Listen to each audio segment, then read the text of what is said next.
50%, far beyond any level needed for a civilian nuclear program, and enough material to create at least 9 nuclear devices. Their nuclear facilities are buried deep underground to hide their program, and all this from a despotic, authoritarian regime that represses and tortures its own people. It's committed to the annihilation of Israel, the world's only Jewish state, and is responsible for so much of the suffering in the region through its sponsorship of terrorist proxies. It is supporting Putin in its illegal war against Ukraine and is involved in plots and activities that undermine our national security here at home on a daily basis. Mr. Speaker, it is for these reasons and many, many more that the Iranian regime must never be allowed to have nuclear weapons. That is why we stand with those working to stop them. As His Majesty's opposition, the House will know that we will always put the defence and security of our country first. And that's why we will work constructively with the government to secure the protection of British people and our national interests. We will support the government when they're doing the right thing, but also question, challenge and press ministers to go further when we think more needs to be done to safeguard our interests. It is in that spirit of constructive scrutiny, in the national interest, that I put these questions and points to the Foreign Secretary. Firstly, British nationals and dual nationals continue to be stranded in Israel and the Middle East due to airbase closures. Now, I've written to the Foreign Secretary about this matter and note the progress with today's flight, and I do want to thank the Foreign Office for the work they've been doing with many families who I've been in touch with as well, who have been able to get on that flight today. So can the Foreign Secretary tell us how many British nationals may need to be repatriated? What resources are being deployed to support those efforts? Is there enough capacity to match the numbers that is needed to leave? And why does it seem that the US and other European countries were ahead of us in their operational planning to bring back their citizens? The Foreign Secretary has mentioned the US Embassy advice, and now he's given advice to British nationals in Qatar today. Will there be any further notifications for other British nationals in GCC states? Second, on Iran's nuclear program, the Foreign Secretary on radio this morning could not say how effective the weekend strikes were, and I understand that will take time to get information. But if more strikes are planned to further degrade Iran's nuclear capacities, will the government consider supporting these? The government has not taken a clear position on the actions that the US and Israel have taken, but we have seen reports of the apparent legal advice from the Attorney General cautioning against UK involvement. And while I appreciate that the Foreign Secretary cannot comment on any legal advice, does the government have a position on the lawfulness of these strikes? And does he welcome the ends as well as the means to achieve this? Does he share my cynicism about Iran's attempt to cloak itself in the UN Charter? That's the same UN Charter it has undermined with its brutality for decades. And can the Foreign Secretary confirm if the US will be permitted to take action from Diego Garcia should future strikes on Iran be needed or actions to defend Israel? Or does the government think that there are legal barriers to the US in doing so? Third, with heightened tensions in the region, can the Foreign Secretary give an update on what further steps are being undertaken to safeguard British military assets in the region and our partners from any unwise military action taken by the Iranian regime? And I say this considering the reports that we heard about over the weekend with the arrest of a suspected Iranian spy plot targeting our base in Cyprus. Are we now stepping up efforts to protect bases?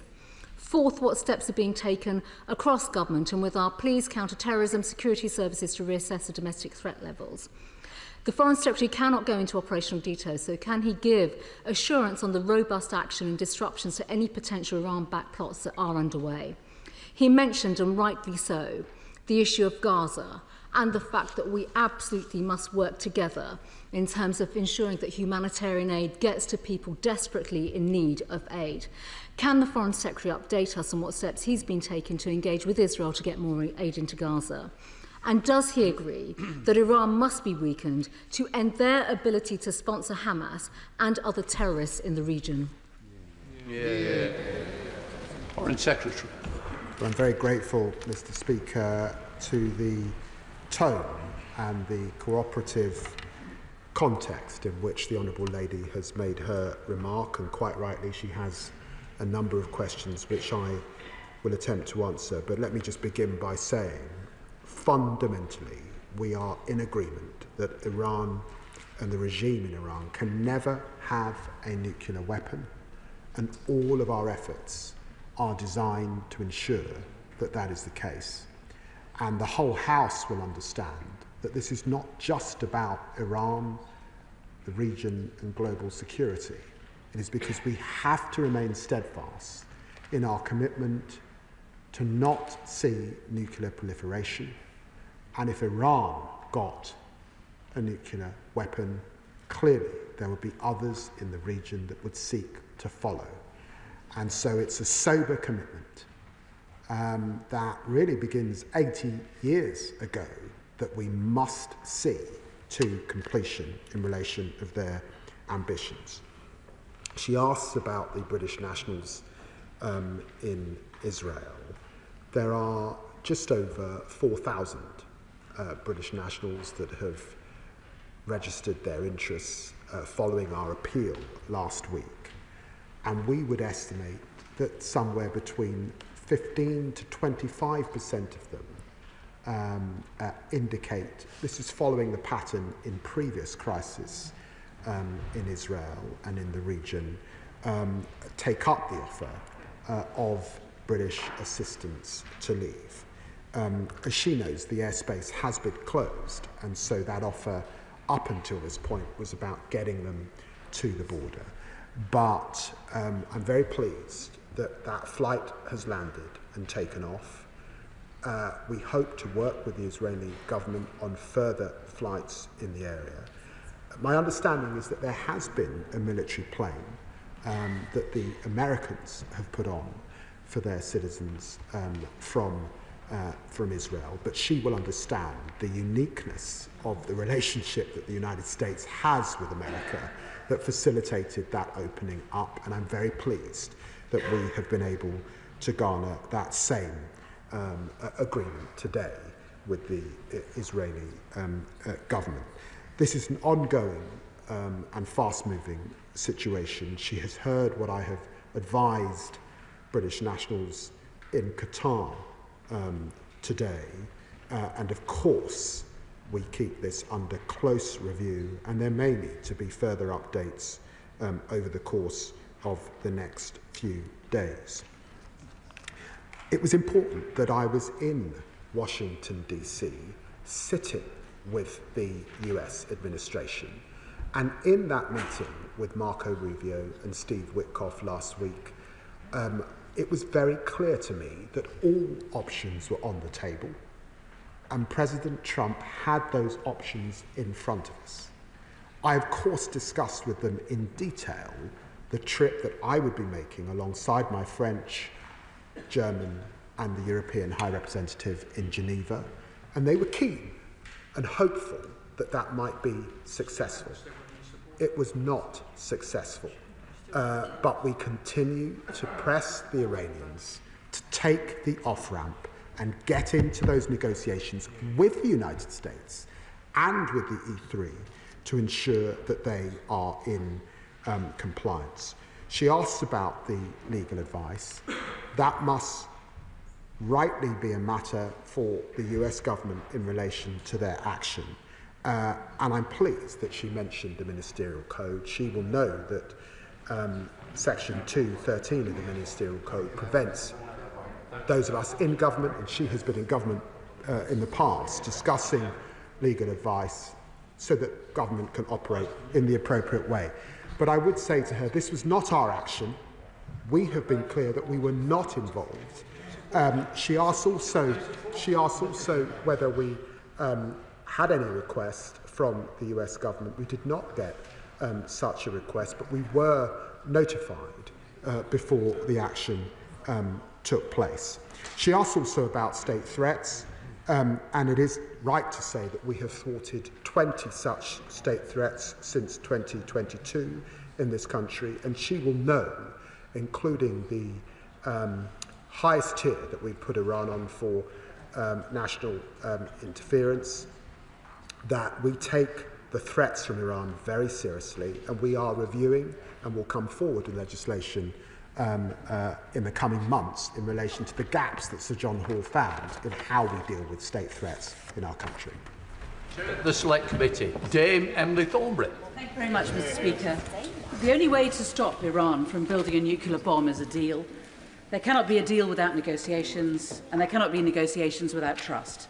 And given that President Trump tore up the first nuclear deal and is now acting alongside Israel, whose attack last week ended the US-Iran negotiations for a new nuclear deal, and given that the war aims of this campaign are so unclear, an emboldened Netanyahu government is calling for a regime change, and President Trump is hinting at it too. It can be difficult to see how in all those circumstances there can be negotiations based on trust. Does the Foreign Secretary agree that Britain must continue to play a role in these negotiations, even though they must seem an incredibly difficult and challenging prospect? Foreign Secretary. Well, I'm very grateful to my right honourable friend, the Chair of the Foreign Affairs Committee, for her question. And it goes to the heart of where the UK should be at this time.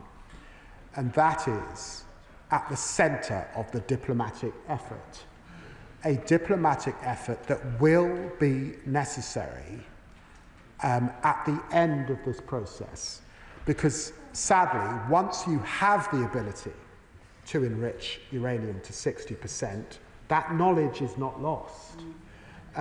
It is the stepping stone to an advanced weapon, and therefore only a diplomatic solution and the correct framework can ensure that we keep the global community safe. Liberal Democrat spokesperson Callum Miller. Thank you, Mr. Speaker. I also thank the Foreign Secretary for the advanced sight of his statement. On these benches, Mr. Speaker, we share in the condemnation of an Iranian regime that poses an existential threat to Israel and has terrorised its own people as surely as citizens from other countries around the world, including the UK. That is why we support the consensus in this House that Iran can never be allowed to have nuclear weapons. Yet it is not clear that military action by Israel and the US can provide the long-term lock on Iran's nuclear ambitions which we need. Following this weekend's strike, it is reported that Iran will work at pace to develop weapons with what remains of their enriched uranium supplies. This should give pause to those on the Conservative and Reform benches who have breathlessly echoed President Trump's line that these strikes have been an unrivalled success. For instead of bringing security, Trump and Netanyahu's unilateral actions have increased uncertainty and the risk of a full-scale regional war. Their belief that might is right both further erodes the rule-based international order and undermines the prospects of containing Iran and other rogue states in the long term. This is not in the UK's interest. That is why Liberal Democrats have called consistently for the application of robust diplomacy, supported by IAEA monitoring and grounded in international law, as the only sustainable way permanently to limit Iran's nuclear ambitions. Our immediate priority must now be to ensure the safety and support of British nationals in the region, learning the lessons of unacceptable delays on previous occasions. So I ask the Foreign Secretary, why has it taken over a week since the start of strikes to begin repatriating Britons from Israel? And what more is being done to support those in the wider region who want to leave? The government has also remained silent on the legality of this conflict, Mr. Speaker. Will the Foreign Secretary now commit to publishing the Attorney General's advice on whether any UK involvement in this conflict would constitute a breach of international law? And will he confirm that this House will be given a vote before any decision for the UK to enter this conflict? Foreign Secretary. Well, Mr. Speaker, I agree with the honourable gentleman and the thrust of his remarks, which are around diplomacy and the need for diplomacy at this time. And he's absolutely right about the malign intent of the IRGC and the Iranian regime, whose desire is to wipe Israel off the map. And we must stand up to that pernicious ideology. Our attempts are to gain de-escalation, and I would remind him that just yesterday Vice President Vance has said that delaying the development of a nuclear weapon was the goal. We're at war with Iran's nuclear program. We're not at war with the Iranian people, and it's important to keep that in his mind's eye. He asks about British nationals. He's heard what I said about the airspace being closed. I'm pleased that that first flight has taken off. And I would remind him also that successive UN resolutions, Resolution 2231 particularly, I would refer him to, in relation to this long-standing breach. He asks about the legal advice. He's heard my comments on the legal advice. We were not involved. This is not our legal context. And he asks about publishing the AGs. That might have been appropriate if we were involved, but I don't think it is. But we're not involved, and so there's no such advice to publish. Dan Cardle. Thank you, Mr. Speaker. May I welcome the Foreign Secretary's calls to move this to a negotiated solution and his focus on UK defence and security. He's right, Iran must never acquire a nuclear weapon. However, history also teaches us on the issue of regime change that interventions aimed at regime change in Iraq, in Libya, in Afghanistan have produced prolonged instability, not just in the region but far wider. So what concrete lessons does he believe can be learned from this recent history in shaping Iran policy today? I'm grateful to the honourable gentleman, but he'll forgive me. I'm not going to enter into a history lesson from the dispatch box, except to remind him that on Sunday I achieved 25 years as an elected parliamentarian, and during the course of that period, of course, there has been debates about regime change. But I also remind him that the US has been clear that their attention is to target the nuclear threat, and we should keep that in mind. Sir James Cleverly. Thank you, Mr. Speaker. Will the Right Honourable Gentleman, the Foreign Secretary, concede now that the international community's unwillingness to take robust action through things like snapback and the JCPOA mechanism is part of the reason why Israel felt the need to take the initial strikes and for America to do likewise? I agree that ultimately diplomatic means will be the only long-term resolution to this, but that's not just about asking nicely for Iran to put its nuclear weapons away. It is about enforcing them and making sure they do through mechanisms. So will he ensure that if we're not going to be involved in military action, I understand the reason why we might not want to do that, we will ensure robust action is taken underpinned by things that will force Iran to do the right thing rather than just hoping that they will do the right thing? For his secretary. Well, I'm grateful to the right honourable gentleman, and I know that he knows how difficult it is dealing with Iran. He will remember that under JCPOA, they were allowed to enrich to 3.67%. 3.67.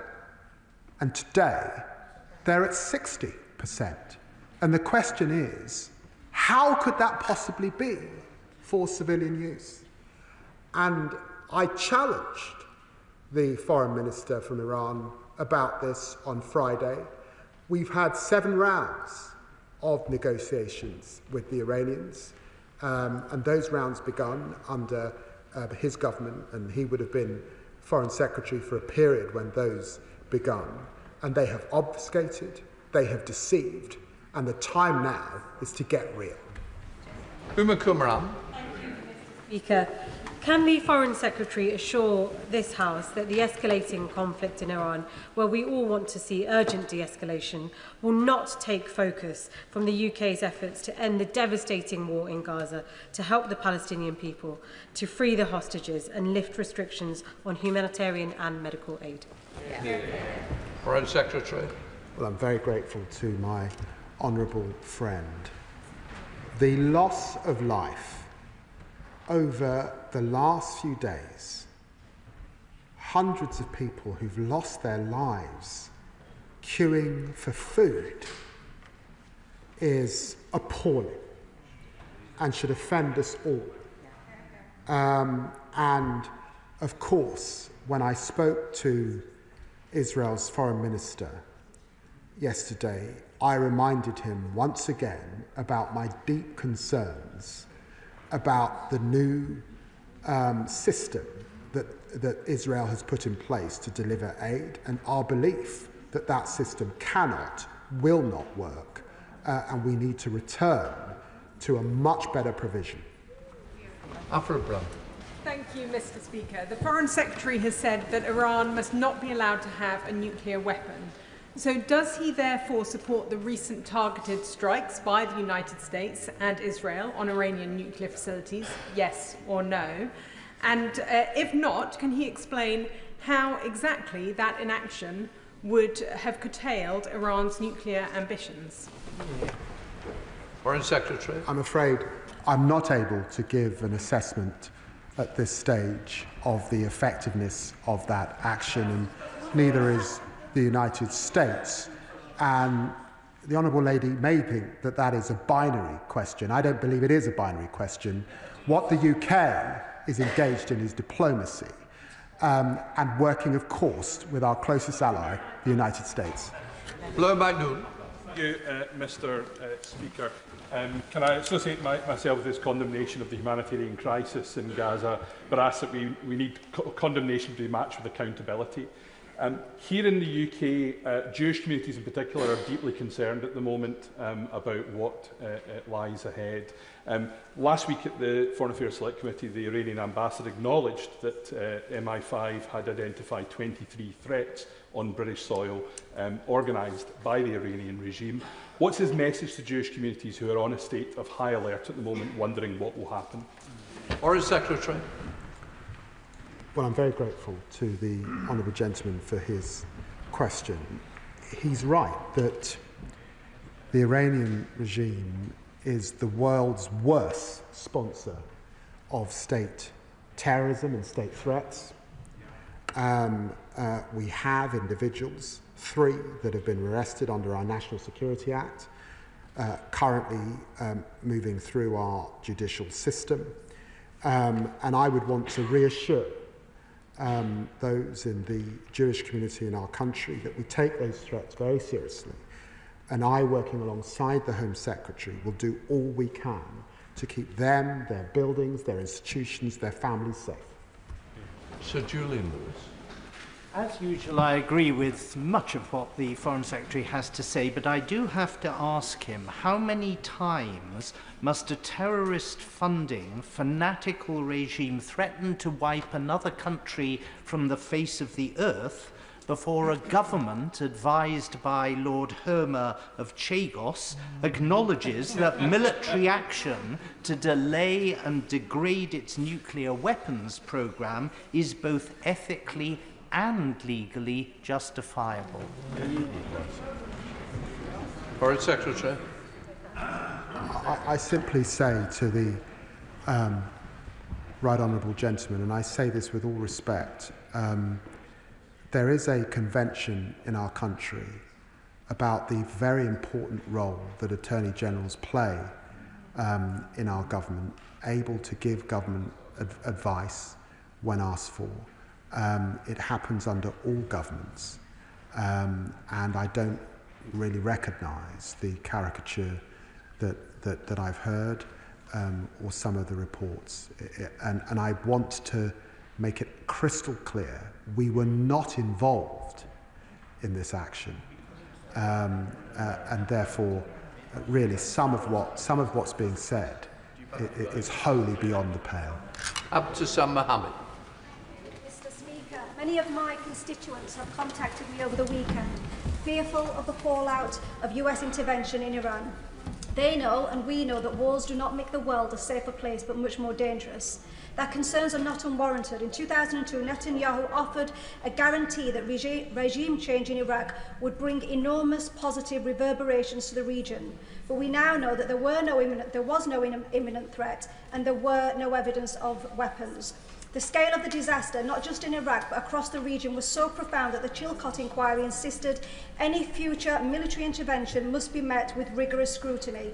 Does the Foreign Secretary accept this scrutiny, and will he again provide reassurance to the House that we will not enter an endless war fuelled by provocative, reckless provocateurs?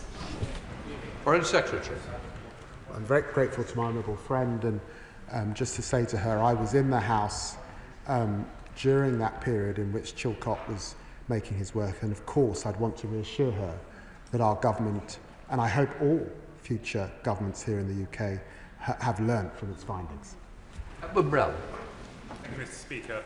The Foreign Secretary has confirmed that Britain was not involved in the strikes on Iran.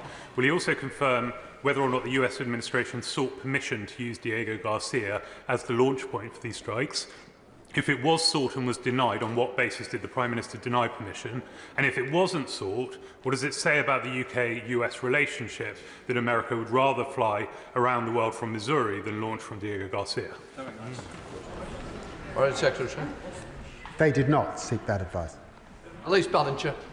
Thank you, Mr. Speaker, and can I thank the Foreign Secretary for his measured approach to this crisis. In past rounds of violence, Iran has often lent on its proxies to conduct retaliation.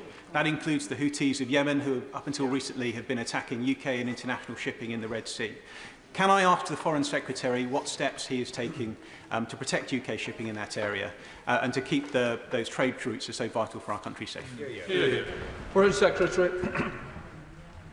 We have seen that Iran's proxies have been considerably degraded over this period. Hezbollah, Hamas, and the Houthis held back, but still active in the Red Sea. And we will do all we can, working with partners, to protect our shipping routes. And we have been crystal clear to the Iranian regime about the Strait of Hormuz, particularly. Sir John Whittingdale. When the Foreign Affairs Committee met the Iranian ambassador twice last week, he claimed that the Iranian nuclear program was legal and purely civil, and he said that they wanted to negotiate.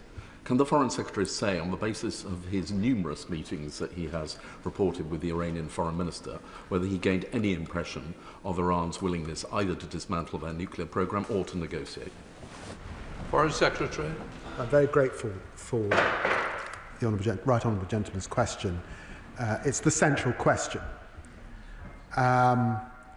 And what I have found is inflexibility and a failure to face the seriousness with which the international community are looking at this question, to accept that we've moved on from the JCPOA, which they pulled out of back in 2019, that the focus now is on zero enrichment. Maybe they can have a civil nuclear capability, but it would have to be heavily monitored and would have to have some sort of international regime, I suspect, to be in locus with it.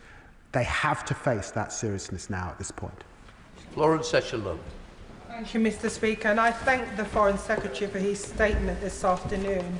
And the Foreign Secretary said that I know the whole House will have in their thoughts the many civilians impacted by this fighting. I have in my thoughts the many protesters who took to the streets after the brutal and tragic killing of Mahsa Amini in 2002, September 2002. We saw those protesters coming forward, standing up against the brutal regime, and we saw people be mutilated.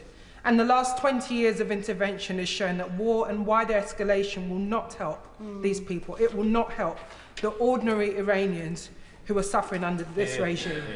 I've received many emails from my constituents, Mr. Speaker. My constituents said the priority should be to negotiate a peaceful resolution to the conflict and not supplying weapons to either side of the conflict. Further, to support the facilitation of aid to civilians impacted by this war.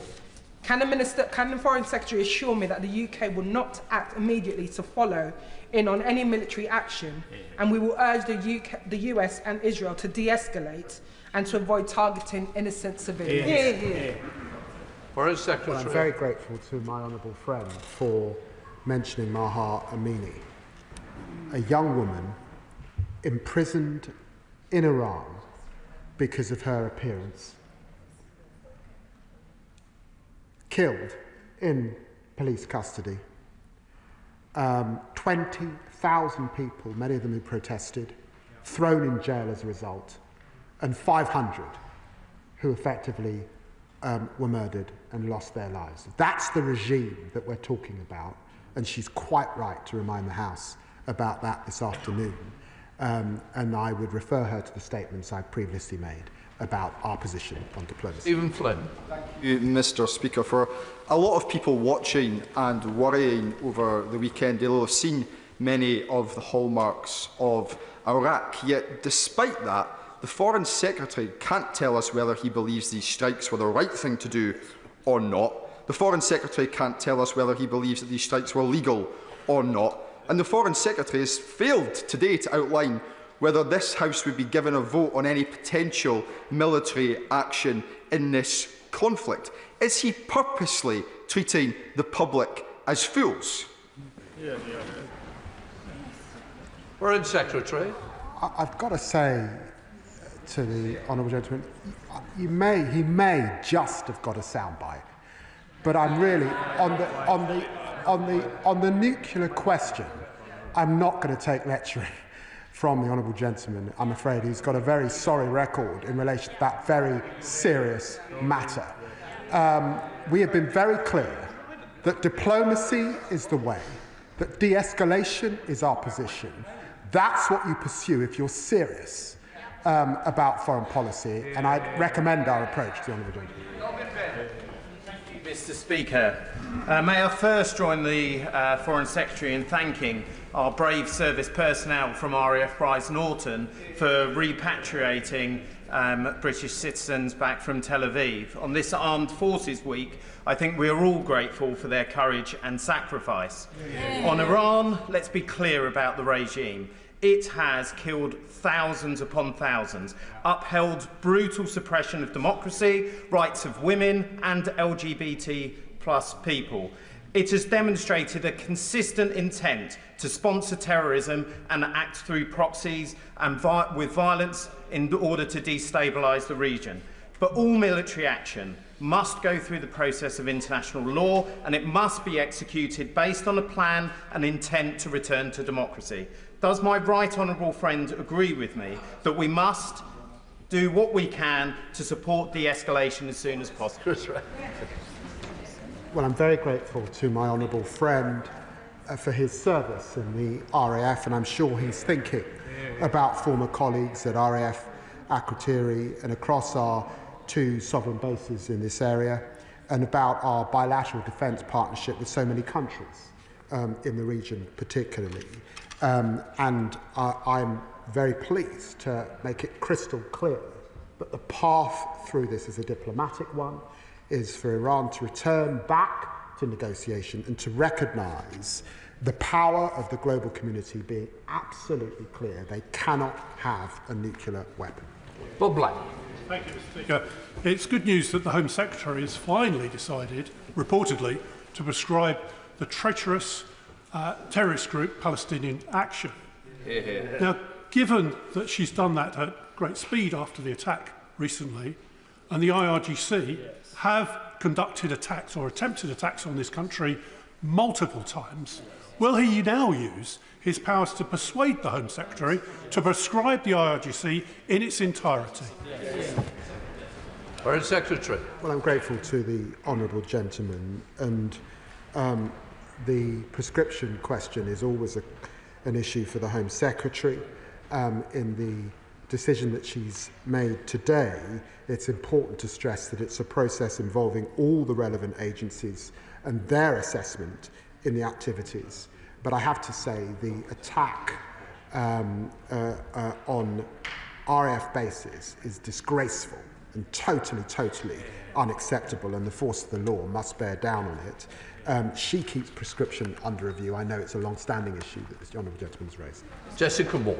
Thanks, Mr. Speaker. Can I thank the Foreign Secretary for this statement and acknowledge, like many constituents have this week, the intense diplomatic efforts of his teams in ever-changing and ever-challenging times. But I know they will also want to be reassured given the absolutely intolerable situation in Gaza, that we will not let up on pressing in absolutely every way we can for more aid to get through and for an immediate ceasefire. And I know the Foreign Secretary said this last week and this week today at the statement, but please could you underline that again? Foreign Secretary. Well, I'm very grateful to my honourable friend, and this morning I sat in my office with Eli Sharabi, who managed to get out of a Hamas cell but lost many family members during that journey. And he talked about the starvation that he experienced, going down to 44 kilograms after being 70 when he went in. It was humbling to hear his story and to be reminded that the humanitarian catastrophe affected everyone in Gaza. But he did say that the Hamas who were holding him ate plentiful while they watched him and others with him starve. Richard Tice. Thank you, Mr. Speaker. Given that there's a consensus across, I think, the whole House that Iran should not have a nuclear weapon, it seems to me there's a sort of a lack of willingness to recognise when negotiations after many years have patently failed to yield results. So will the Foreign Secretary join Reform and myself in thanking the United States and Israel for degrading the Iranian nuclear weapons programme? Well, I had two conversations with Secretary of State Rubio yesterday, and I hope he would say that we've established a very good working relationship over that period, and he will know that I have a long-standing or longer-standing relationship with Vice President Vance. And to be clear, the United States position is that we are at war with Iran's nuclear program. This was a targeted attack, and it's important to understand their efforts to degrade, but we have not yet had that assessment as to its effectiveness. Richard Burke. Thank you, Mr. Speaker. Iraq showed the grave dangers of following a right-wing US president into an illegal war for a regime change. The consequences were hundreds of thousands of dead, mass destruction, mass devastation, regional chaos and wasted resources. Many fear that the same thing is happening now. So will the Foreign Secretary confirm that any such war on Iran for regime change would be illegal under international law? And will the Foreign Secretary confirm that he would oppose in UK involvement in any such intervention, in any such war? Foreign Secretary. Confident in my engagement with the United States and the discussions that I've had, including those in the White House last week, that this is not about regime change. And I should remind the honourable gentleman that the Israelis too have been clear that they are not attacking the civilian leadership in Iran. Sir Bernard Jenkins. Thank you, Mr. Speaker. It does appear that the House agrees with the government's objective that Iran should never have nuclear weapons, but the government is prepared to will the ends, but not the means. And it begs the question about who is really running the government. Why did Lord Homer's opinion on the legality of military action or UK involvement become public last week? Was it leaked? Was it briefed? And doesn't it demonstrate that the government is paralysed and divided over this question instead of leading from the front? Foreign Secretary. No. Laura Kirk-Smith. Thank you, Mr. Speaker, and I commend the Foreign Secretary for urging calm and restraint at this troubling time. I know he's been engaging with European counterparts, notably France and Germany as the E3. But as the positions of the US and Israel and Iran harden, does the Foreign Secretary agree with me that this is a moment where our relationship with Europe as a collective force for diplomacy and peace is going to be crucial? Foreign Secretary. I'm very grateful to my honourable friend. It was important for the so-called E3, the United Kingdom, alongside Germany and France, working with the EU's High Representative to make clear our concerns about Iran's nuclear ambitions to the Iranian forum and urge him to come back to diplomacy And then all of us were on the phone to him again after the action. Of course, there's an important role for Europe, particularly as the custodians of the JCPOA, and because we have a decision to make about whether we will, in fact, snap back and impose a heavy set of sanctions on Iran if they fail to comply. Alan Maguire. Mr. Speaker. Last week and today, the Foreign Secretary said that the government's first priority is the welfare of British nationals, and I welcome this. Yet, my constituent, who was caught in Iran with her baby, received unfortunately no support from the Foreign Office and had to plead with officials at the port to evacuate to Oman. This was not a secure route, and another ferry was bombed along the way. She and her baby are now thankfully safe, but still seeking their way back to the UK without their luggage or any provisions for their baby. Can the Foreign Secretary outline what steps are being taken to ensure British nationals, like my constituent, can be repatriated swiftly and safely if they so wish? Secretary. Well, I'm very sorry to hear about the position of her constituent and her baby. It must have been immensely stressful to make your way out of Iran in this way. She will know that we have been advising against travel to Iran since 2019. We are able to offer support on the border with Azerbaijan as best we can, but she will also know that the airspace is not open in Iran. But if she writes or is in touch with my honourable friend, the Middle East Minister, of course we'll look at it and what learnings there may be. Debbie Abrahams. First of all, I'd like to associate myself with the remarks about condolences to everyone that's lost loved ones. But, Mr. Speaker, we're increasingly seeing foreign leaders both flout international law, but also ignore our international rules-based system, won very hard after the Second World War. So, what is my right honourable friend doing to ensure that we can get this back on track? Well, I'm grateful to my honourable friend for the question. It was very appropriate to meet with the Iranian Foreign Minister in Geneva. In so many ways, the home under the United Nations umbrella of the multilateral system and the rules-based order. And that is why we were with him as the E3 and as the EU to reinforce messages that we share with the United States and to try and broker, and we will keep trying, a diplomatic solution. Jim Ramsey. Thank you, Mr. Speaker. This morning, the Foreign Secretary was repeatedly asked if he considered the US's bombing of Iran to be legal. Now, while I'm sure everyone in this House recognises the brutality of the Iranian regime, his obfuscation in reply was clear, as is the refusal to say whether Britain would get involved in any capacity if the US falls deeper into a conflict with Iran. Can we have a clear answer from the Foreign Secretary now to that question? And can he clearly state that de-escalation must mean no UK involvement? Foreign Secretary. Can I just say to the honourable gentleman, we have UK nationals in the region. We have UK bases in the region and force protection that is its highest level. We have several thousand troops in the region. Of course their welfare is our priority. Of course we've moved assets in a precautionary way into the area. And of course we will work alongside our allies to protect them and to protect our people. I can give him that assurance wholeheartedly. Stella Creasy. Thank you, Mr. Speaker.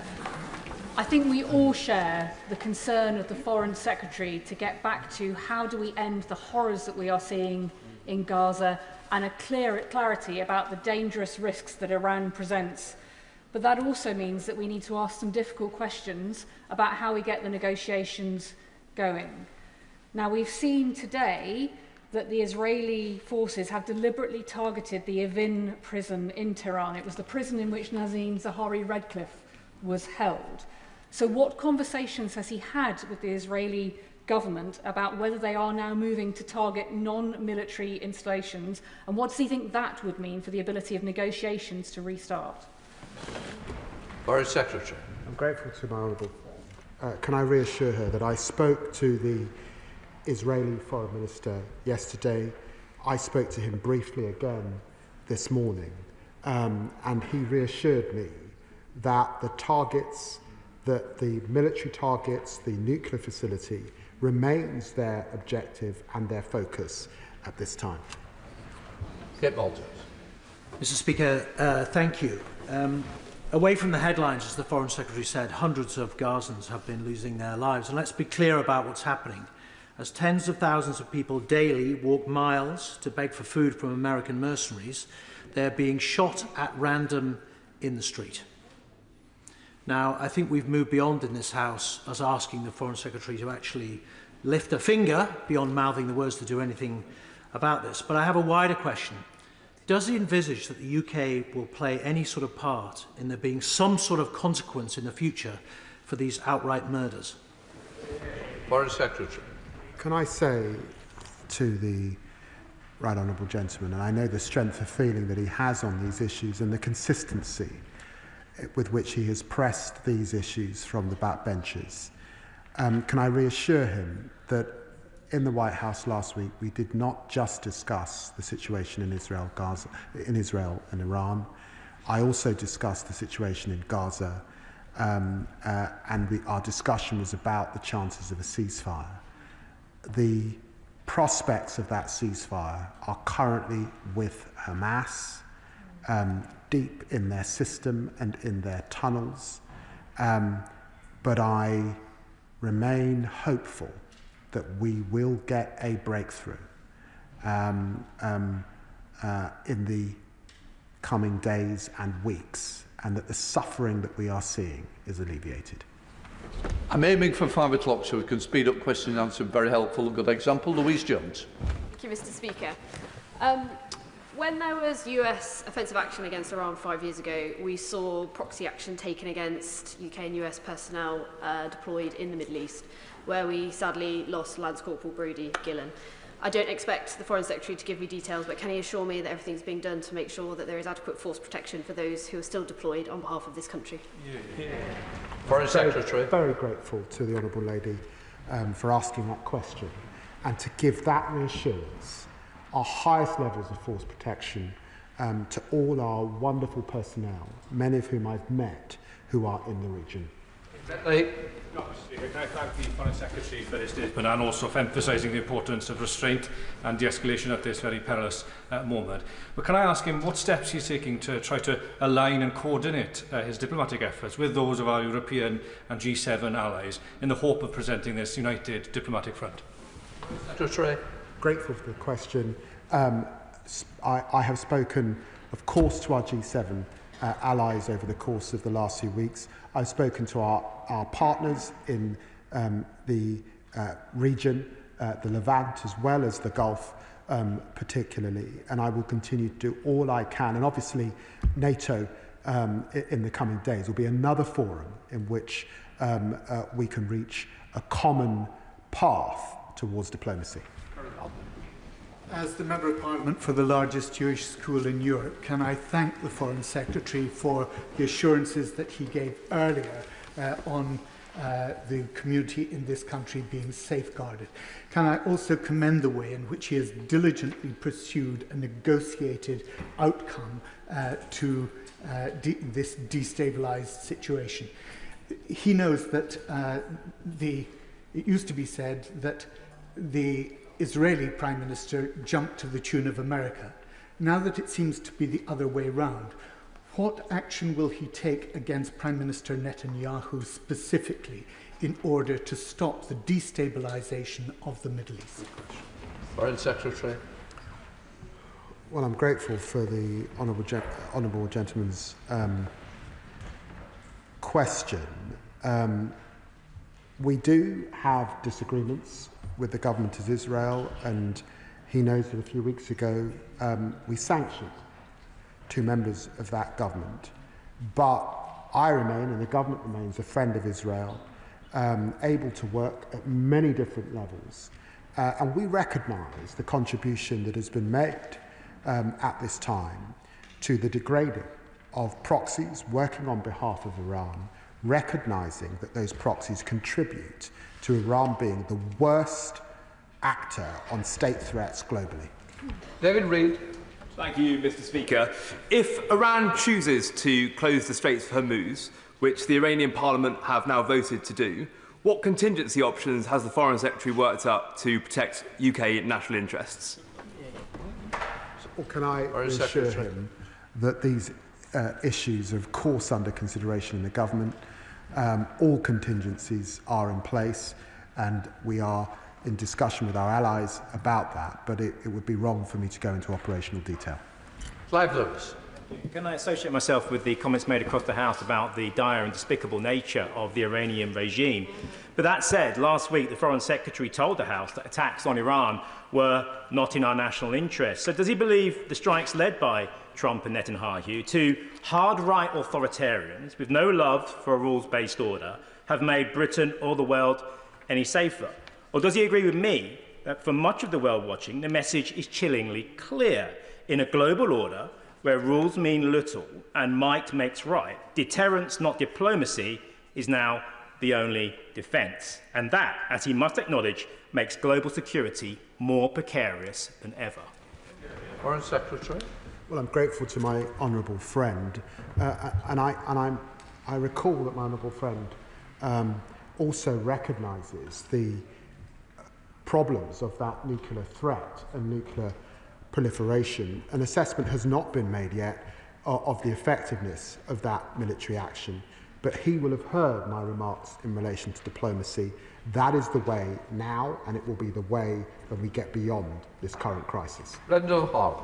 Thank you, Mr. Speaker. We've been here for an hour, and still the Foreign Secretary appears incapable of saying whether he supports or condemns America's actions, or whether he regards them as being legal or not. And nowhere in this statement does the role of international law even merit a mention. So will the Foreign Secretary take this opportunity now to tell us whether he believes that America's unilateral action was compliant with international law? Foreign Secretary. Well, I've got to tell the honourable gentleman, I qualified and was called to the bar in 1995. I haven't practised for the last 25 years. It is not for me to comment on the United States' legal validity. I would refer him to Article 51 and Article 2 of the UN Charter, and he can seek his own advice. Rachel Maskell. Thank you, Mr. Speaker. My right honourable friend is right to focus on de-escalation and diplomacy. However, we know that the JCPOA did not curtail Iran's enrichment of uranium. So what learning will he take as he rebuilds the architecture for diplomacy to ensure that Iran cannot rebuild its nuclear enriched uranium? Well, I'm very grateful to my honourable friend. With Iran enriching at 60%, and the IEA saying that it has no credible civilian justification for this high enrichment level, she's quite right. And therefore the debate has moved on, and it's moved on to zero enrichment. Sir Gavin Williams. Thank you, Mr. Speaker. Can the Foreign Secretary make it clear to the House that if the United States needs to take further action to degrade and destroy Iran's nuclear capabilities, and if they request to use either Diego Garcia, Cyprus or any other British military facility, that we will make sure that that is available to them?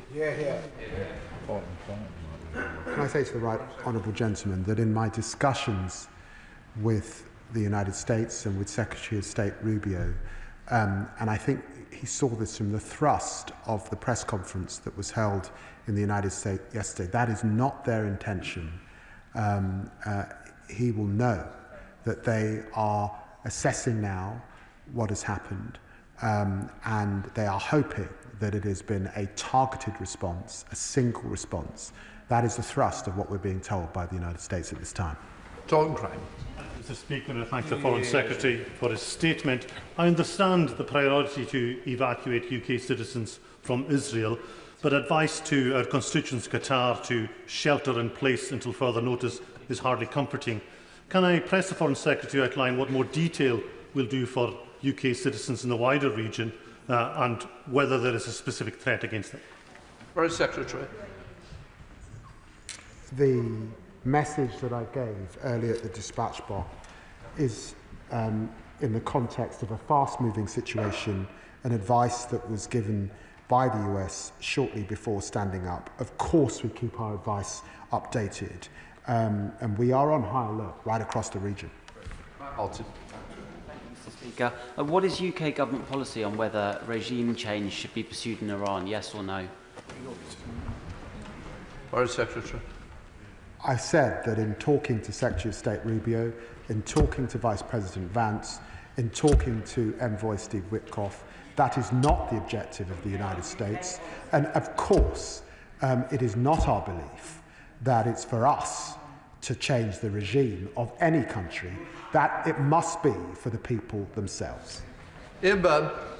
Thank you, Mr. Speaker. It's absolutely right to call for de-escalation at this extremely dangerous time. However, the Foreign Secretary will know that the United States attack on Iran has raised serious questions if it was a violation of international law. Israel's genocide in Gaza and its occupational settlements in the West Bank is of course also illegal under international law. So can the Foreign Secretary tell me if the government still professes to believe in the international rules-based order, or are we now admitting we are content to support countries who act outside it? Foreign Secretary.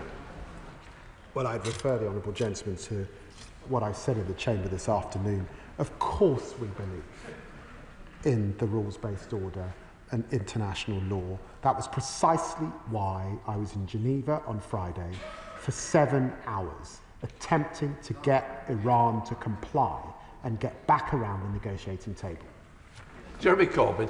Thank you, Mr. Speaker. This morning on the radio, the Foreign Secretary told us of his adherence and support for the Nuclear Non-Proliferation Treaty and used that as an argument for the bombardment of Iran. Has he said anything to Israel about its illegal holding of nuclear weapons, its possession of a delivery system, and obviously the danger to anybody if there is a nuclear-armed neighbour who may well use them? What has he actually said to the government of Israel about their nuclear weapons? Foreign Secretary.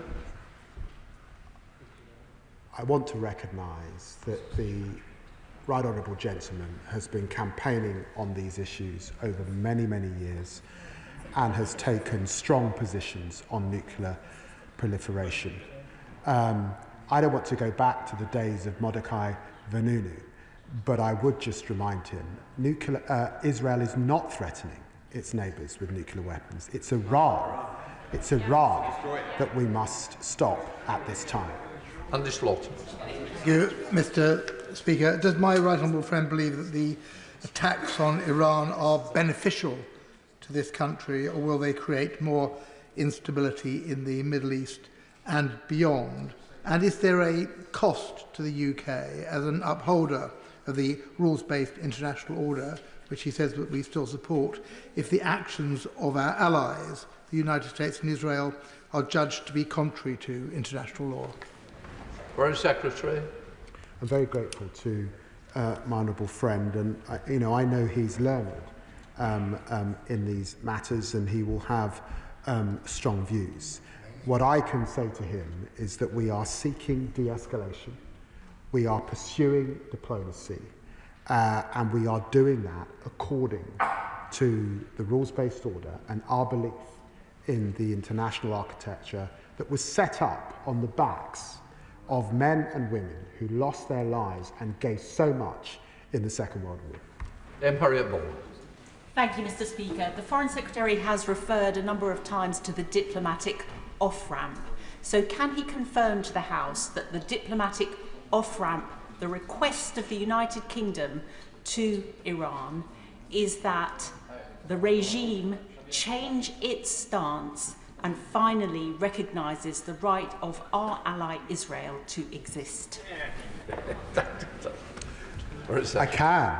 Of course, it should recognise the right of Israel to exist, and it should work with the United States and the E3 particularly to ensure that it is putting whatever has been developed beyond use. Luke Akers. Mr. Speaker, over the past decades, Iran and its terrorist proxies have effectively colonised 5 Middle Eastern countries and used them as launching pads for attacks against Israel. Iran's been goading and indeed preparing for a conflict with Israel for decades, including the genocidal intent behind its nuclear weapons development. How will the UK support our many allies in the region, Arab countries as well as Israel, facing similar threats from the Iranian regime? Foreign Secretary. Well, I'm very grateful to my honourable friend, and can I remind him that we have the strongest of bilateral defence relationships with Jordan, Saudi Arabia, Oman, UAE, Qatar, Bahrain, Kuwait, Iraq and Lebanon at this time, and they can rely on us. Ayab Khan. Thank you, Mr. Speaker. But forgive me, Mr. Speaker, I've got to press the Foreign Secretary on this point. A lot of honourable members have asked him specifically whether he supports the attack conducted by the United States. He's refused to answer that question. Is it because, like many of the British public, realised that it was an illegal attack on Iran? Foreign Secretary. Well, I said on the radio this morning, and let me say again, I will continue to work with our closest ally to ensure that Iran never gets a nuclear weapon. Thank you, Mr. Speaker. I welcome the Secretary of State's calls for a durable diplomatic solution. No one benefits from this conflict continuing. Will the Foreign Secretary outline what steps the government is taking to ensure peace and prevent war in the region, particularly guaranteeing that the Straits of Hormuz remain safe for LNG and oil tankers? Securing this vital trade route is essential for global stability and global economic security, including Iran's. Foreign Secretary. I'm very grateful to the question from my honourable friend, and that's because many members of the public beyond this chamber will be worrying about the risk on inflation of an oil shock particularly, and will want to be reassured that the government is doing everything it can to be clear to Iran that it cannot blockade the Strait of Hormuz, it cannot mine the Strait of Hormuz, it must not do that, and we of course will act with allies to prevent such an occurrence if it were to occur. Greg Smith. Thank you, Mr. Speaker. It seems for an hour and a quarter we've been going round in circles, in that in answering questions, the Foreign Secretary has rightly pointed out that diplomacy has failed to stop Iran reaching 60% enriched uranium. Likewise, he has rightly acknowledged that diplomacy has failed to stop Iran spreading terrorism and sponsoring terrorism around the region, yet each time he's concluded in a hope of greater rounds of diplomacy to solve this, and hope is not a strategy. So at what point will the Foreign Secretary acknowledge that there probably can be no diplomacy within a regime that is so brutal to its own people and that just won't listen? What's the alternative? The honourable gentleman is a bright man. He knows that once a country has acquired the means to enrich to 60%, the expertise exists, and only a diplomatic solution can create the framework to eradicate and control that expertise. And that is why, in the end, this can only be dealt with diplomatically, and it's why President Trump is urging Iran to return to the negotiating table. David Taylor.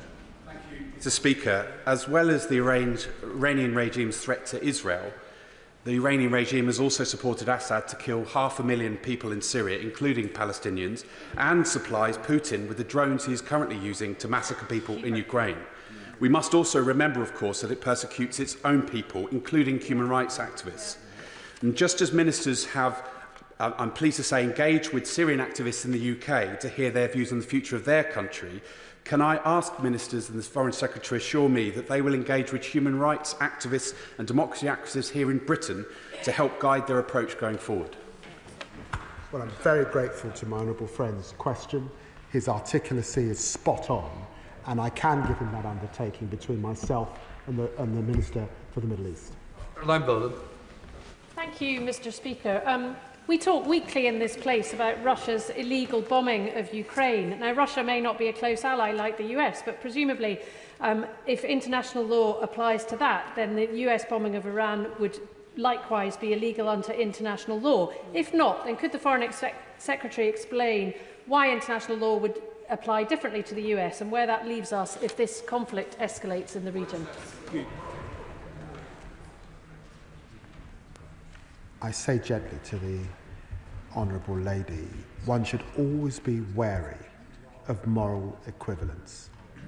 Russia invaded a sovereign country, and for the last years has been firing rockets into that country, aided by Iran.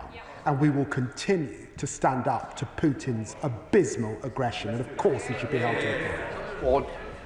Thank you, Mr. Speaker, and I thank the Foreign Secretary for his continued clarity that the UK has not been involved in this military action in the Middle East, and thank him and his team for all their diplomatic efforts on de-escalation. I agree with what he said about the horrific situation in Gaza, where in the last week more than 100 Palestinians have been killed while starving and waiting for aid. He said he's pressed the US and Israel on this in the last week. Can I ask if he's continuing to discuss this and press for action together with France and Canada? And given his remarks about UK citizens in Qatar, what can he say about conversations with the Gulf and Jordan on protecting our citizens, assets and others there, should it be needed? Well, I'm very grateful to my honourable friend.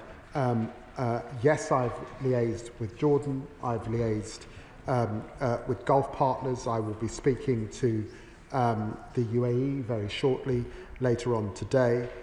We will work with them to keep them safe, and she's absolutely right to put on record our deep concerns about those who've lost their lives in Gaza just over the last few days. And Spencer. Thank you, Mr. Speaker. I thank the Foreign Secretary and his department for the work they're doing to protect British citizens here and abroad. What does he think needs to happen for Iran to abandon its ambitions to build and deploy a nuclear weapon? Iran has got to recognise that it's lost its air defences. That it's my belief that its friends in Russia and China will be not rushing to its aid, that its proxies are degraded, and the international community is firm. They cannot have a nuclear weapon. They have now got to come back to the negotiation table. We've got to put in a framework that deals with the stockpiles, that deals with the centrifuges, and deals with enrichment of 60%, and deals with the problem of ballistic missiles. Jacob Collin. Thank you, Mr. Speaker. I thank the Foreign Secretary for his statement and for his level-headed approach in calling for de-escalation. He's spoken about the further threat of escalation with the closure of the Strait of Hormuz, which, of course, he knows a large proportion of the world's oil supply flows. Can he say more about how he will protect UK households and businesses from these potential rising oil prices? It's important that we de-escalate at this time.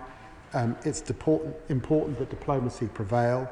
And of course it's important that we work with our allies for every contingency. So I'm not in the business of talking up fears about a shock in oil prices, but working to reassure the British people that we are doing all we can to see that that eventuality does not come to pass. Robin Swan. Thank you very much, Mr. Speaker. Iran must never have a nuclear weapon, is something this House has agreed on. But the former Russian Premier, Dmitry Medvedev, has said there will be now a number of countries considering supplying nuclear warheads to Iran. Can I ask the Foreign Secretary of his assessment of that statement, and what is the government doing to prevent it? It would be wrong for me to go into detail about that, but to say that, of course, it's come to my attention, and also to put on record my grave concerns by the reports that Iran's parliament are preparing to withdraw from the nuclear non-proliferation treaty. That would isolate Iran further.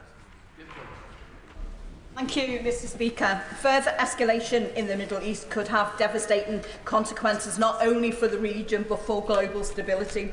And given the provocative and inflammatory rhetoric from President Trump, and the risk of unpredictable US actions further destabilising the situation, can the Foreign Secretary set out what steps the government is taking to work with international partners to de-escalate tensions and protect the UK interests? And can he give a definitive answer to the question about UK involvement? Well, can I say to my honourable friend that we were not involved, and over the weekend I spoke to my Cypriot counterpart, I spoke to my Lebanese counterpart, in the days before that I spoke to all counterparts in the Gulf. Of course we are working to de-escalate at this time. Subject. Thank you, Mr. Speaker. In the event that Iran does launch a retaliatory military strike against the US, what does the government believe our Article 5 obligations would be with regards to military support for the US, and how will that change if the location of the attack is in the region? Yeah. Well, can I refer him to 213 of the Ministerial Code? Thank you very much, Mr. Speaker. With his 25 years of parliamentary service, the Foreign Secretary will no doubt remember when Tony Blair told us that Iraq had weapons of mass destruction and were a grave threat to international security. And then, of course, we followed America into an illegal war in the Middle East. And if the Prime Minister were to go down that same road, then he will be wrong also. Is it not overdue that the government followed an independent and, as Robin Cook memorably said, an ethical foreign policy, one created here and not in Washington, DC?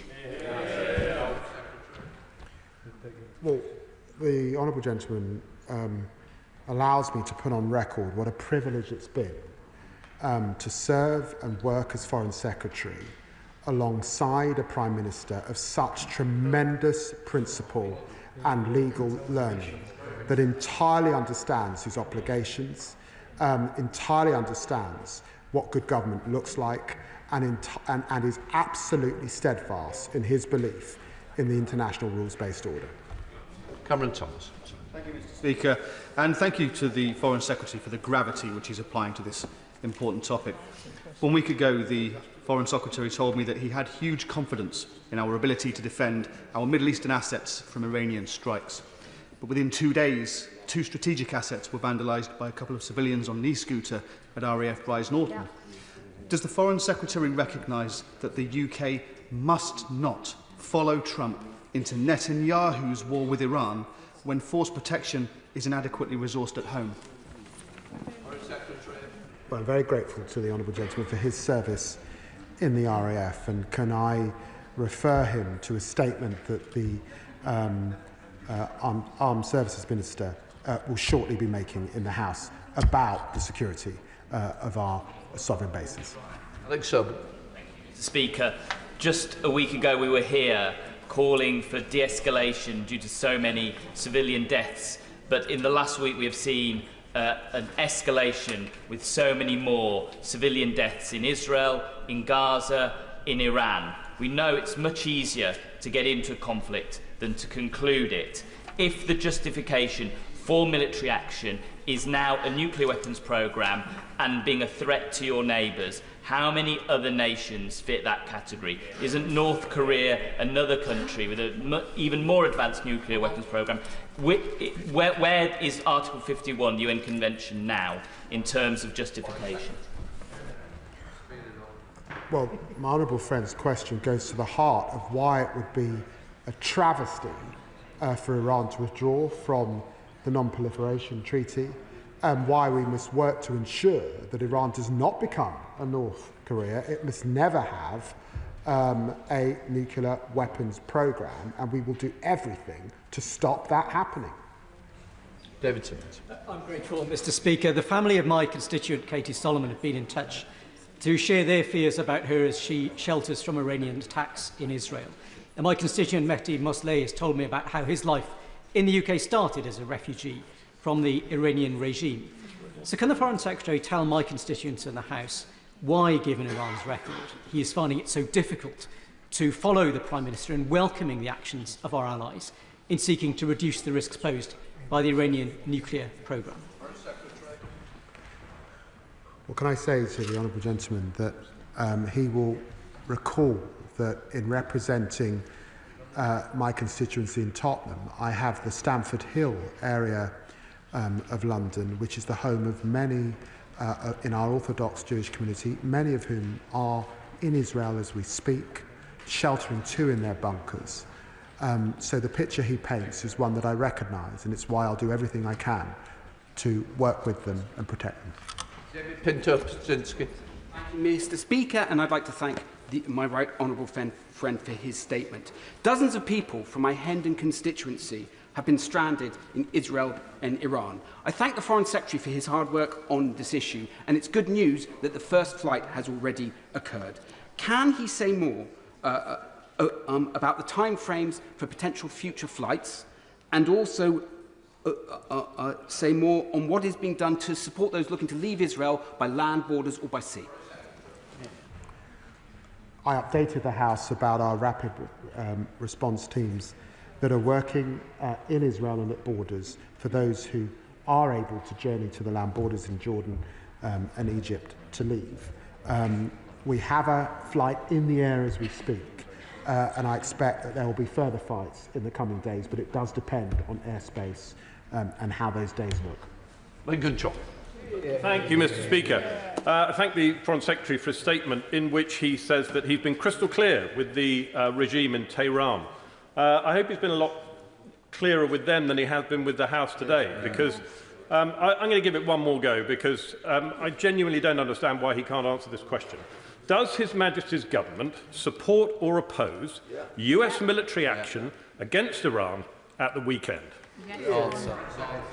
His Majesty's government will continue to work with our closest ally, as I was last week in Washington, D.C. Mr. Scott Arthur.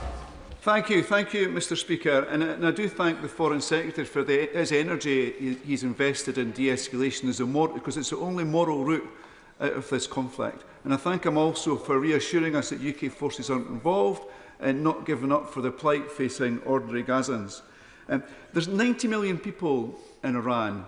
Just under 10 million of them are in Tehran.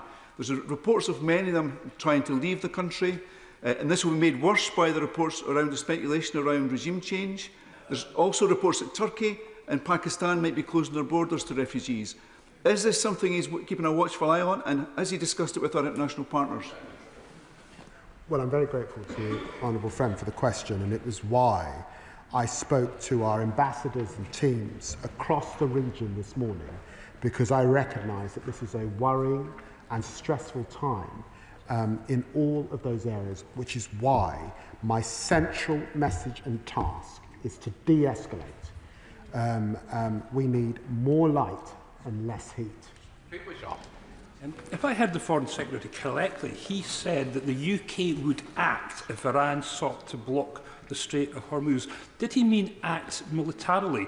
And then under what other conditions would he consider military action? And what would he say if the Americans turned to this government and asked them for support in any military adventure to do with this conflict?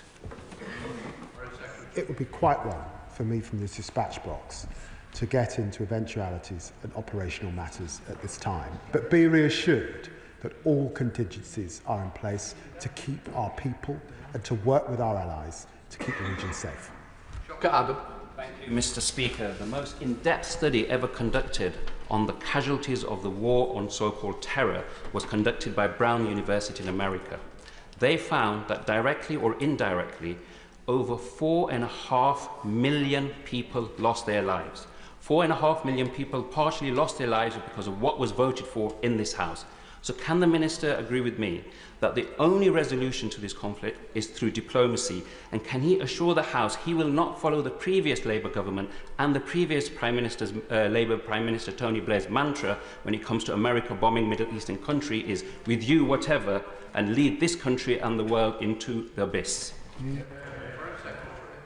Well, I can restate, as I have throughout this afternoon, that diplomacy is in the way, and I can remind him that our government and successive governments have learned from the Chilcot inquiry.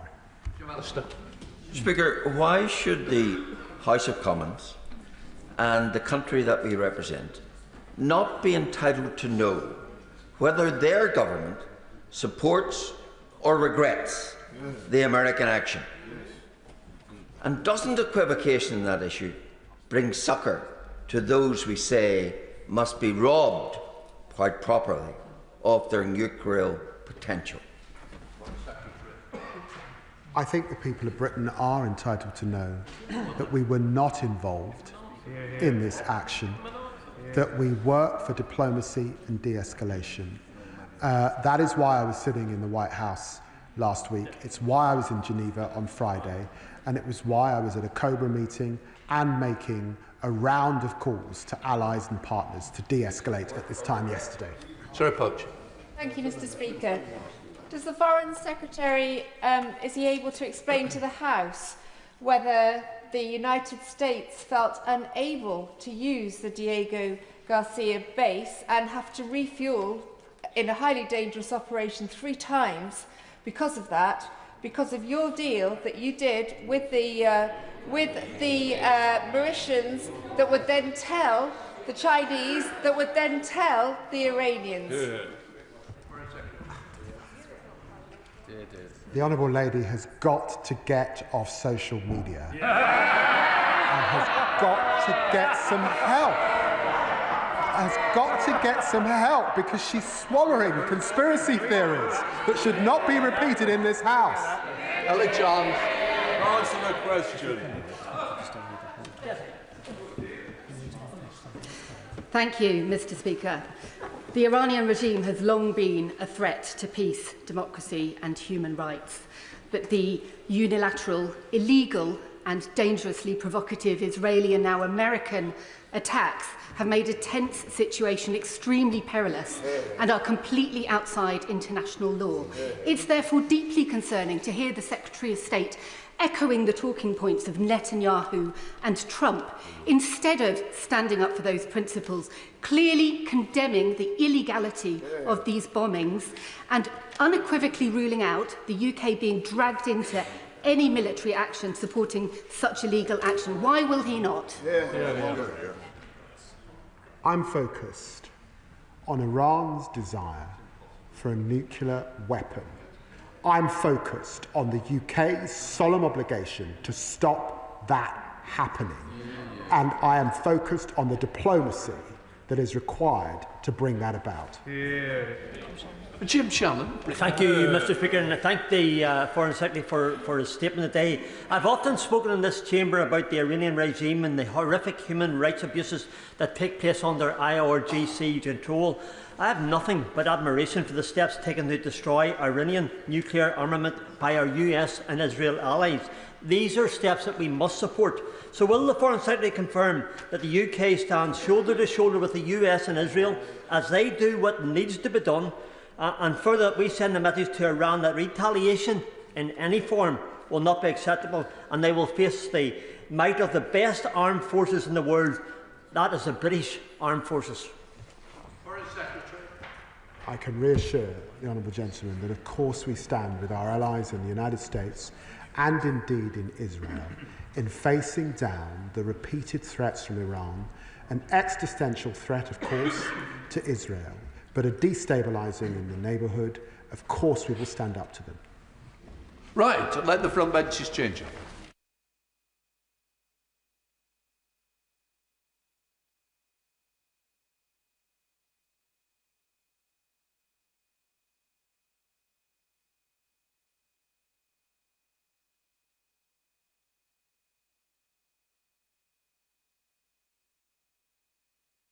We now come to the statement for the business trade. Secretary of State. With your permission, Mr. Speaker, I wish to make a statement on how this Labour government is backing British business and British workers with the launch of the UK's modern industrial strategy. At the outset, I would like to thank Dame Claire Barclay and all the members of the Industrial Strategy Advisory Council for all their outstanding work and that of my officials in preparing the launch of this strategy today. Mr. Speaker, in an uncertain world, stability, clarity and consistency are needed now more than ever. The challenges we face require nothing less than a government on the pitch, clearing the way for private enterprise and doing so in the best interests of working people. That is what This pro-business, pro-worker government is going to deliver. Today, I launch a strategy to make Britain the best place in the world to start and grow a business, based on a fundamentally new economic approach from what we have had in the past. A break from the declinism, the dither, the disinterest that defined the last Conservative government. This strategy speaks to the strength and breadth of our economy, be it building strong industrial foundations, powering frontier technologies, or supporting our world-leading services sector to innovate and to thrive. It brings together every bit of government to drive investment, improving the total business environment by drawing on every government department's expertise. It is a plan to rebuild Britain through new jobs, new industries and new investments. A plan to launch thousands of new careers in engineering, life sciences and professional services and more. A plan where Britain's future is designed and built in Britain. Now, Madam Deputy Speaker, I accept. Until this government came to power, British business was treated to a merry-go-round of policy changes, only matched by the shuffling of successive business secretaries.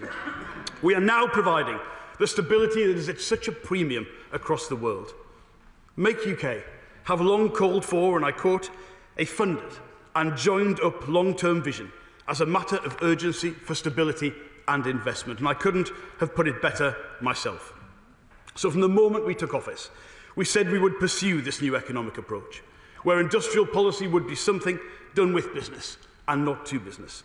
And we are fulfilling that commitment today. And I would like to place on record my thanks also to the thousands of businesses who've engaged in this process, that have designed this strategy with us. And this is not a document that will be printed and then forgotten. We will put the Industrial Strategy Council and the Industrial Strategy on a statutory footing to hardwire these changes for the long term.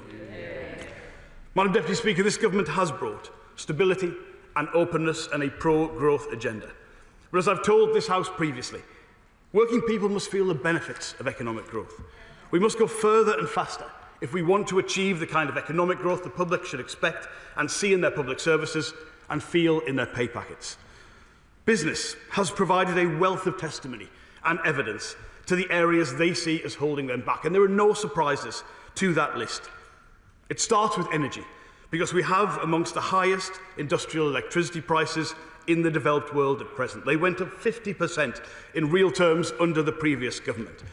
Skills, because when you have vacancies at the same time as 1 in 8 young people are NEET, and net immigration at 1 million as it was when we took office, something has gone badly wrong.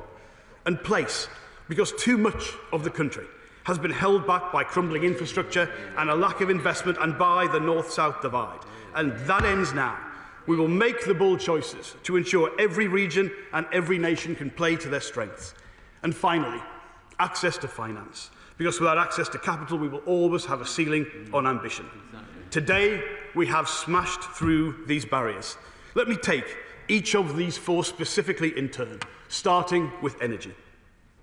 Today, we have announced that we will slash electricity costs by between 20 and 25% through a new British industrial competitiveness scheme. This will bring our prices more closely in line with Europe, and it will be a game changer. We will also put in place the reforms we need for businesses to get the much faster connections to the grid that they need. Now, this means companies in sectors like car making and chemicals who will see their electricity costs cut. The scheme could benefit over 7,000 businesses with high electricity usage in industrial strategy, foundational industries and high-growth manufacturing sectors, which collectively employ over 300,000 skilled workers. As well as this, we will launch an expanded version of the Supercharger scheme, so that some of our largest companies in electricity-intensive sectors, including investments in the future, such as the new Steelworks electric arc furnace at Port Talbot and the Agritas Gigafactory in Somerset, who will see their network charging exemptions rise from 60% to 90%, cutting their electricity bills and again making them more competitive than our European neighbours. I understand this was something the previous government actually promised to business, but again failed to deliver. And I confirm this will all be done without adding a penny onto consumer bills or onto the bills of any other business. Secondly, we are shaking up the skills system to prioritise digital, engineering and defence skills, so British workers can secure good, secure jobs in tomorrow's economy. Our industrial strategy sectors are already on track to create 1.1 million new, good, well-paying jobs with the help of this industrial strategy. And we want those opportunities to benefit all of our constituents. That's why we're investing over £275 million in our engineering skills package and the Skills Mission Fund to deliver training and new technical excellence colleges as part of our wider skills offer. And through our global talent visa reforms and the Global Talent Task Force, we are also ensuring that UK businesses can recruit the best of the best from here and abroad. And on the issue of place, on the economic geography of the UK, which means a great deal to me and many of my colleagues who listened to grand plans to level up that turned into a few new extra flower pots and empty promises. I want to be clear, this strategy is unashamedly ambitious. It chooses to back where there are clusters of high-growth sectors, and it will work with the devolved governments, the mayors and local leaders to boost that growth. We're making it easier to get money to places, to turn investment into spades in the ground and cranes in the sky, through industrial strategy zones that will bring together our existing network of free ports and investment zones.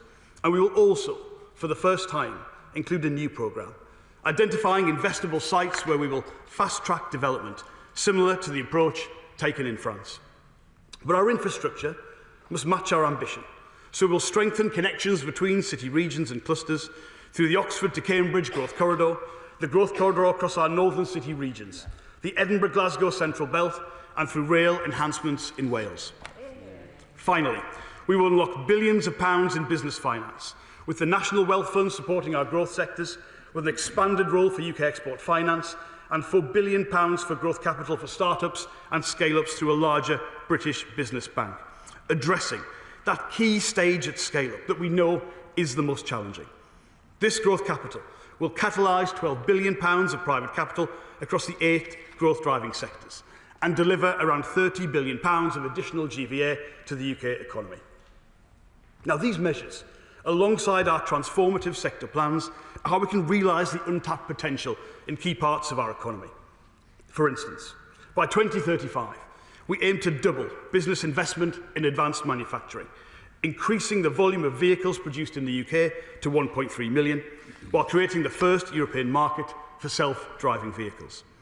We are turbocharging our clean energy mission with investment in offshore wind, in small modular reactors, in carbon capture, in green hydrogen, in gigafactories, ports and green steel. We will make our United Kingdom one of the top 3 places in the world for creating and scaling digital technology business. That means training 1 million young people in tech skills and expanding our AI research resource by at least 20-fold by 2030. We will significantly increase business investment in our world-leading creative industries sector to £31 billion, cementing our position as one of the great creative exporters in the world. For our life sciences sector, our ambition is that the UK will be, by 2030, the leading life sciences economy in Europe, and by 2035, the 3rd most important life sciences economy globally, after the US and China. At the same time, we plan to double business investment in professional and business services to £61 billion, ensuring the continued growth in a powerhouse industry that accounts for millions of jobs in the UK, the vast majority of them outside of London. And we have already announced the largest increase in defence spending since the Cold War, and will use this to transform the UK into a defence industrial superpower by 2035, leading Europe in defence exports and closing the gap in venture capital investment in defence with the US by half. And for our financial services, the heart of business investment and stability, we will harness opportunities as markets digitise and adopt new technologies, and ensure the whole economy feels the benefits of increased investment. And this industrial strategy also ensures that places and sectors can take full advantage of the UK's position as a global hub for trade. The UK has long been and will remain a champion of free trade, which is why, under this government, we've delivered trade agreements with our biggest trading partner in the world, with the biggest economy in the world, and with the fastest growing economy in the world, making the UK the best connected market in the world. And through this industrial strategy, we are reaffirming our commitment to free, fair, resilient trade, while shielding businesses from supply chain disruption and market-distorting practices. We'll leverage our relationships with Europe, the US, with China, with the Gulf and beyond, so businesses can make the UK their base to connect with global markets. It will work, hand in glove with the trade strategy my department will publish later this week, to help British companies break into new markets, to export more and to grow more. In conclusion, Madam Deputy Speaker, this is a watershed moment. For too long, governments have been a source of problems for British business and not a path to solutions. That has resulted in parts of the country like where I and many of us here grew up, where we watched yards and factories close along with the door to opportunity. A sense we were losing the past, but we had no bridge to the future. That also ends now, because our plan for change is backing this country's greatest assets and frontier industries to put more money into people's pockets, to raise living standards, and to unleash a decade of national renewal. I welcome Make UK's comments that today is one of the most important days for British industry in a generation. Yeah. We are creating prosperous, proud and outward-facing but self-reliant, independent and highly skilled nation. A country where opportunity, skills and wealth are spread fairly, where every person and every business will have the chance to flourish. That is what our modern industrial strategy will deliver, Madam Deputy Speaker. Our future in our hands, built in Britain. That is what this strategy will achieve. And I commend this statement to the House. I know, please be seated. I know that the